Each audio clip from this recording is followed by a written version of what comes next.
In your sales life, you will hear no a lot more times than you will hear yes. The only person or the person who has the ability to build this trust is the founder. In the early days of your company, for instance, I see people who say, you know what, I am great at building, I'm not great at selling, so I'm going to go out and hire a salesperson. I believe that the first thing you need, even though some people believe the first thing they need is an investor. Before I start, I want to do a little bit of an activity. You guys have been here listening to AI this, AI that, and I was left wondering who is going to sell the solutions of the future. So if you go to the next slide, I have a little bit of an activity for everybody. You have only 20 seconds, right? So just turn to your neighbor right now, and in 20 seconds, sell them a pretend laptop. 20 seconds.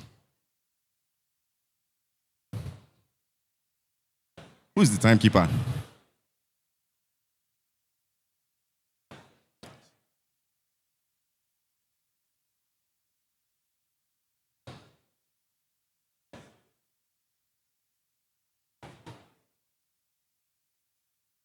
It's time up. Who's doing the timekeeping for me? Okay. Time is up. Time is up. Time is up. Do I have your attention? Who bought a laptop? Who was able to buy a laptop? Can you please give him a mic? Do you mind? Just give him a mic.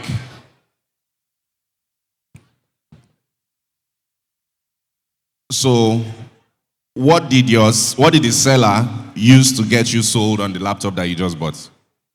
So I've been using a jotter to take notes as people were talking. So he used that point to say you might want to have it digitally so you can get back to it any time and have it on the cloud. So I was like, yeah, that's a valid point. I'm sold. That makes sense, right? Thank you so much. All right. Did anybody what other emotions did anybody use to sell? Did anybody try to make you laugh? Or did somebody say, buy this laptop or I'll shoot you? Did anybody use violence? Okay, good. Well, that's a great example. So this is a great seller, right? Are you one of the guys that raised up your hand when they said, are there salespeople in the room? Oh, wow.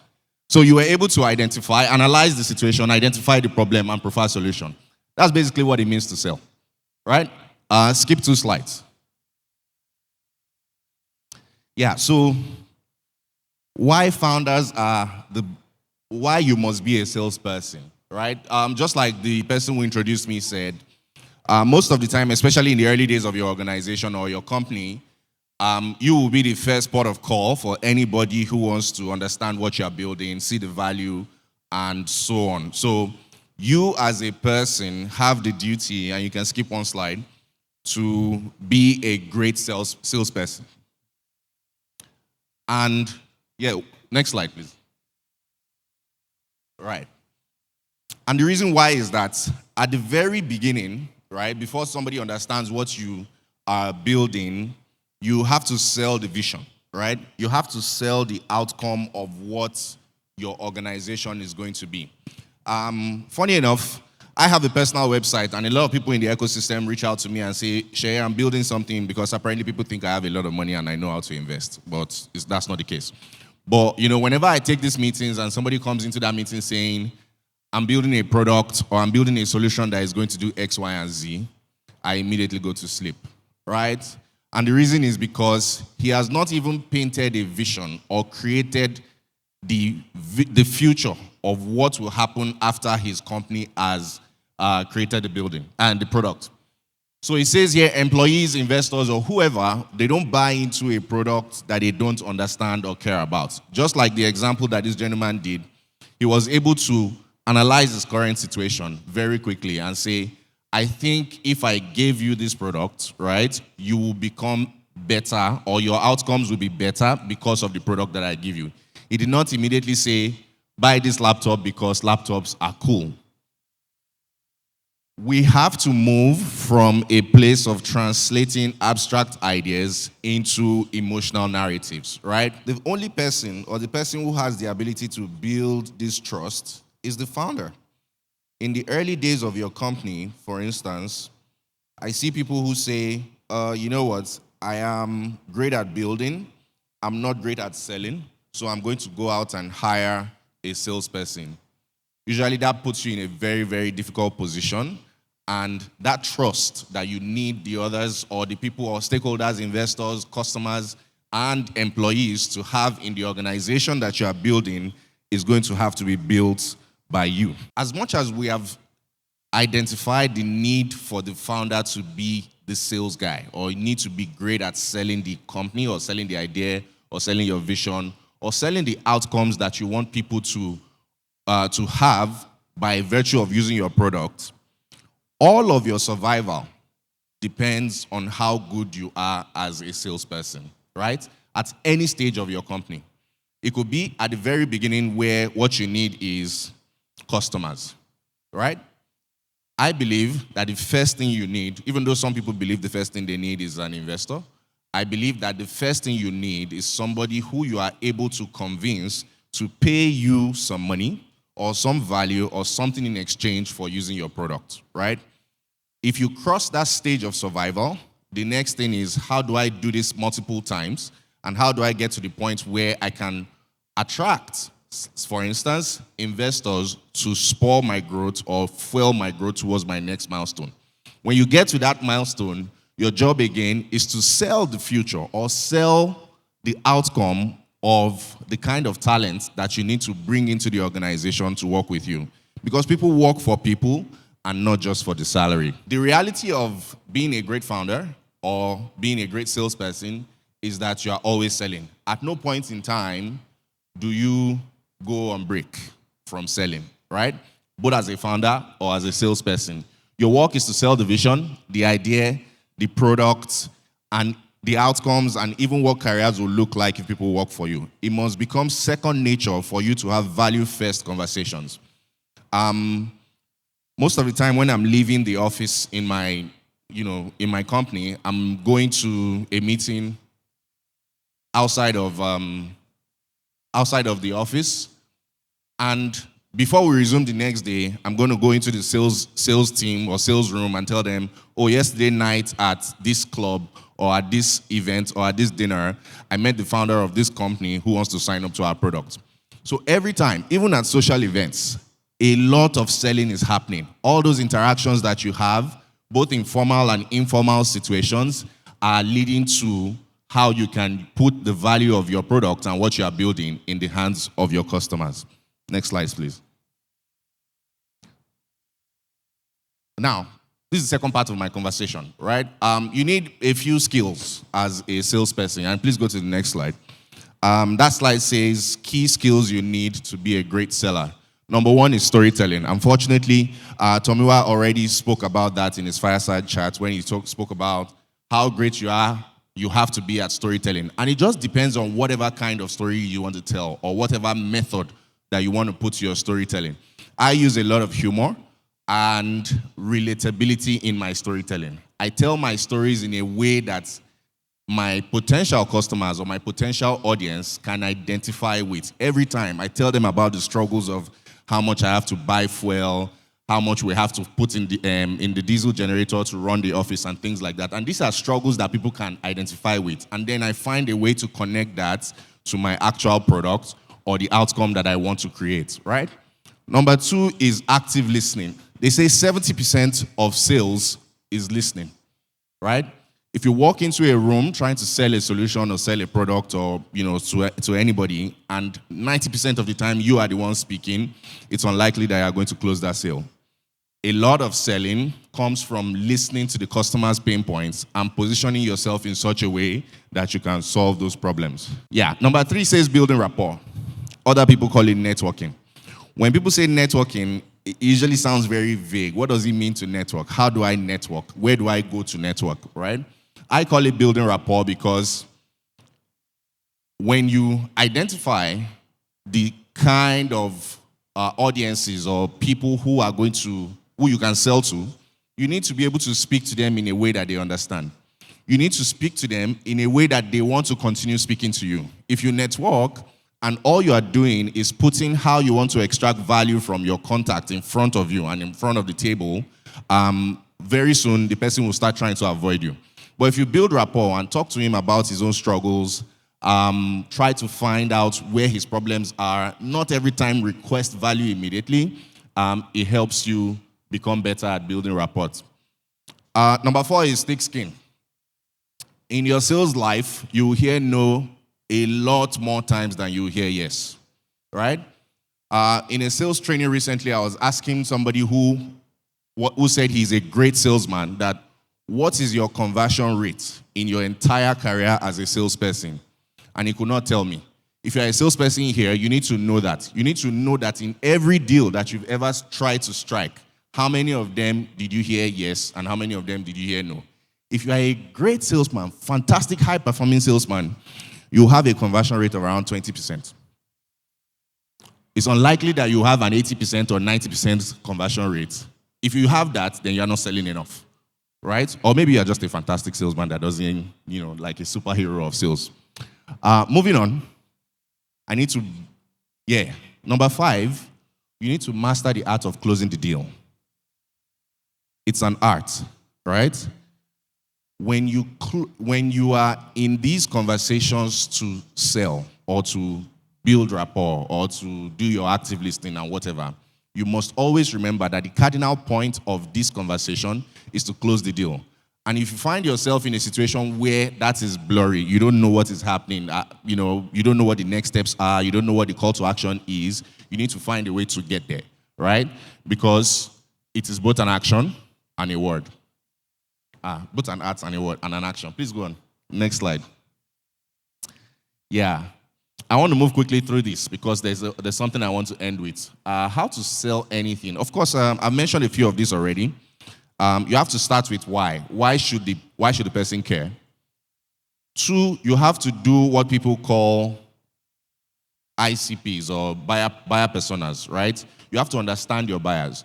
If, for instance, you are selling enterprise solution like we do, you need to understand the genetic makeup of enterprise customers, right? You need to understand that they are gatekeepers who will eventually use your solution, and then there's the decision maker, and you need to understand how to manage the conversations across these people. Please go next slide. I don't want to spend any time on this. You need to understand the competition, right? And this is very important because we can spend a lot of time here. Most of the time, if you are selling a solution or a product, a lot of people focus on the competition. And this competition can easily be thought to mean another person that is selling the type of my product. But in many cases, it's unlikely that that's your competition. At Paid HR, our biggest competitor, even though those that are in industry will say it is this company, but our biggest competitor is Microsoft Excel or manual ways of doing payroll. That's our biggest competitor. We find that over 86% of the market is still doing the things that our software is supposed to automate. They are still doing it manually. So you need to be able to understand that and use that in developing what your sales pitch is. Please go next slide. I heard somebody say, these last 2 things. Leverage the kill switch for objections. You need to familiarize yourself with how to navigate objections. If you've done all the other things that we've said well, you've told a great story, you've applied your own strengths to tell your storytelling, you are able to either lead with relatability or, seriousness or whatever, you need to find how to navigate objections, right? Here it says your USP must solve a specific pain point. You need to turn features into feelings, and you have to prove it or lose it. All these are true, right? And if you follow me on any of my channels, for instance, on TikTok, I do this video series where I speak about how to classify your products, right? Your products can be a vitamin or a painkiller, right? But it does not mean that either of them does not solve a specific pain point. You need to be able to find what your USP is and communicate that as soon as you have the attention of your audience. And the last thing here is recognize when the sale has been made and shut the fuck up, right? You need to find in your sales journey when the sale has been made. You have to be emotionally intelligent enough to know that, okay, the value that I'm about to deliver has been recognized, and you need to switch that conversation back into the control of the buyer, right? Again, it's just an emotional intelligence play because people want to feel in control. Thank you. This is my last slide. I use the cell framework, and you can, take your pictures. It's basically see the world through the eyes of your audience, expose the problems, put the problems on the table, sell to the problem. Don't sell because your solution is great. Sell to the problem your audience is having. Lead with relatability. Let the buyer understand originally what you are putting in front of them. And lastly, lock the ask, right? Always remember to close the deal is the cardinal point of your sales. Thank you very much. Hi, good morning. Thank you so much for the session. Hi. Yeah, so I want to ask this question. As the founder of my company, usually I have been making the sales for quite some time. And then I got a social media marketer who started doing the sales, who was trained to start doing the sales. But then, when I make the calls, for example, if I call, say, 10 people, about 8 people actually convert because it is Vicky that is calling them, the founder. But it's not the same with her, right? And we are getting to the point where I can't make so much sales as before. And we are looking to hire more salesperson. Actually, we did hire, another salesperson, but the person is not doing so well because they listen to me. And then if it's not my other salesperson that is coming, which they kind of know, they don't listen to the other person as much. So what do I do? Because it's actually a lot. Yeah, I have a straight answer to that. You need to spend more time selling to your social media marketer, right?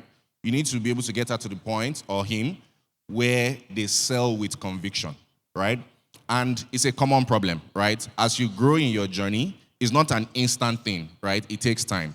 So yes, a lot of the sales will still be made by you while this person is building up their conviction. You have to get them to the point where they believe in the product and believe in the solution that they are putting in front of their audience so that when they sell with conviction, right? So unfortunately for you, you have to find more time in your schedule where beyond just selling to customers, you're also getting your employees or your staff to sell with as much conviction as you do. Now, a lot of things, again, don't expect it to happen overnight, right?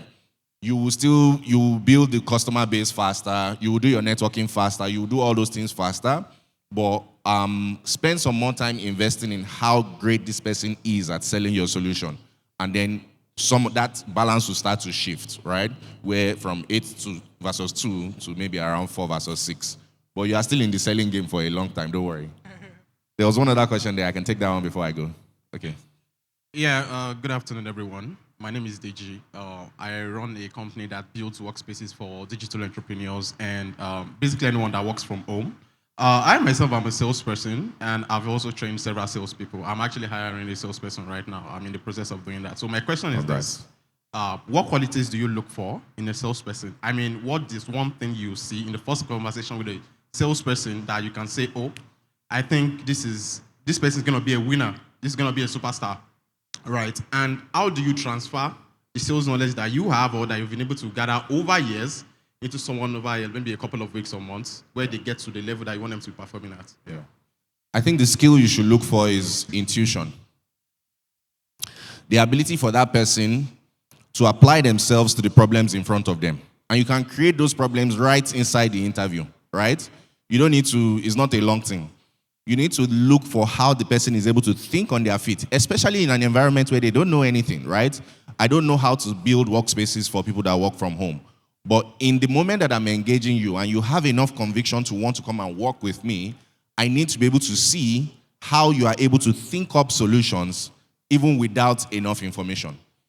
What that does is that when that person comes into your space or becomes part of your organization, they are able to soak up the knowledge really fast, right? If you have a multi-solution type of product, right, where you are selling different types of, let's say, features to your clients, intuition is what lets the salesperson know that if I don't win the customer with this value, I have these other hooks and these other things that I can use to bring them in until I deliver my cash cow. So I think you should solve for intuition in finding the salespeople because every other thing can be learned.